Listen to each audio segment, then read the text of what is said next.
উপস্থিত এলাকার মুরব্বিয়ান ভাই বন্ধুরা, উপস্থিত এলাকার মা বোনেরা এবং আমার সাথে যারা সফরসঙ্গী এসেছেন সকলকে জানাই আমার ব্যক্তিগত পক্ষ থেকে সালাম। আসসালামু আলাইকুম। আমি একজন স্বতন্ত্র প্রার্থী হিসেবে ঘোড়া প্রতীক নিয়ে নির্বাচনে অংশগ্রহণ করছি। যে জায়গায় বক্তৃতা করতে যাই, যে জায়গায় কথা বলতে যাই, সামনে দিয়ে বা পিছে দিয়ে লোকজন আসে, কানের কাছে বলে আপনার কাজ করতে যায় হুমকি দামকি শিকার। আমরা যে বাংলাদেশ চাই, 5ই আগস্টের পরে আমরা বাংলাদেশে মনে করেছিলাম যে বাংলাদেশ একটা ভালো পর্যায়ে যাবে, বাংলাদেশের মানুষ সুখে শান্তিতে থাকতে পারবে, মানুষ তার নিজের ইচ্ছা স্বাধীন চলতে পারবে। আজকে যাদের বিরুদ্ধে আমি নির্বাচন করছি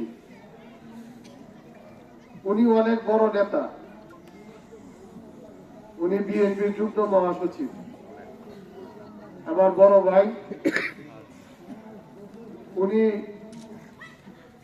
বিএনপির প্রতীক পেয়েছে ধানের শীষ।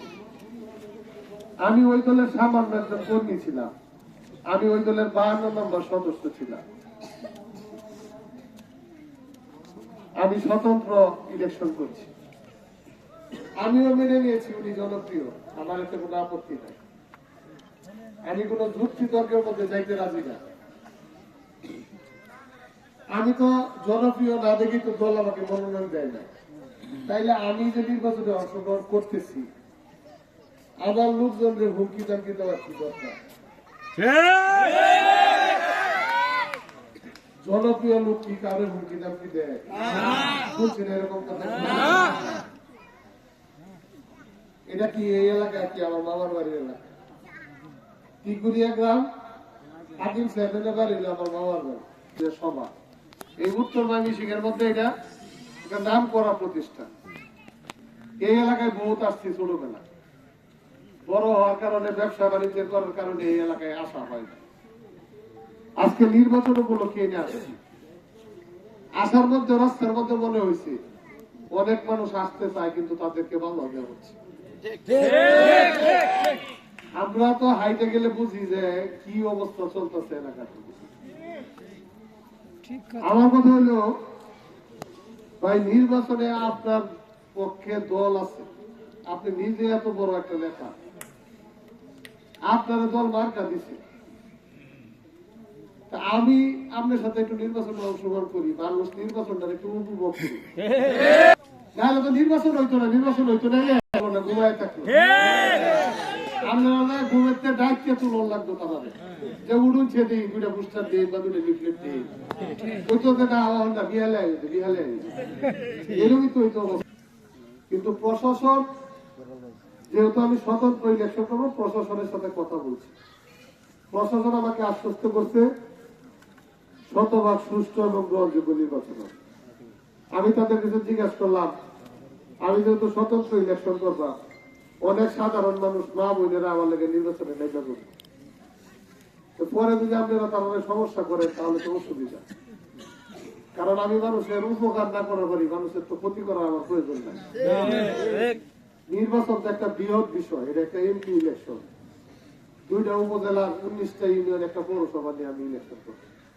প্রশাসন আমার আশ্বস্ত করছে ডক্টর ইউনূস সরকারের আমলে আর কিছু হোক না হোক, সে এইরকম একটা নির্বাচন দিয়ে তৈরি হইব যাতে বাংলাদেশের মানুষ তারা সারা জীবন মনে রাখে। এখন তারা কতদিন প্রশাসনের নাম লাগাইছে যে রুবেলের সাথে যারা নির্বাচনে অংশগ্রহণ করবো তারপরে আওয়ামী লীগ বানায়, তার নামে মামলা দেওয়া হইব, তাদের পুলিশকে ধরে এনে দেবো। নির্বাচন চলাকালীন অবস্থায় কেউ পুলিশ কোন সমস্যা করতে বলে? তাহলে এটা মিথ্যা প্রচারণা না, প্রশাসনের মিথ্যা প্রচারণা। তারপরে ওনারা বলতেছে, কিছুদিন বলছে যে নির্বাচন ভোট দিলে লাভ হইতো না, আমরা ভোট কেন্দ্র দল করিলাম।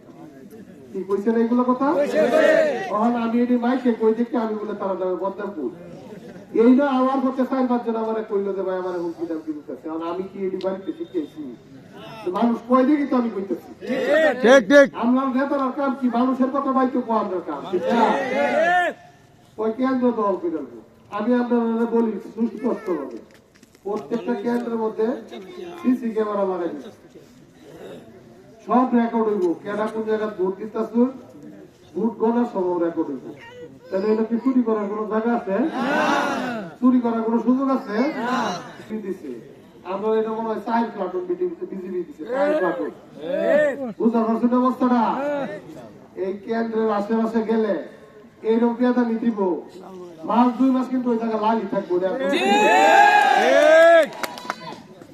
এই ডিভাইসের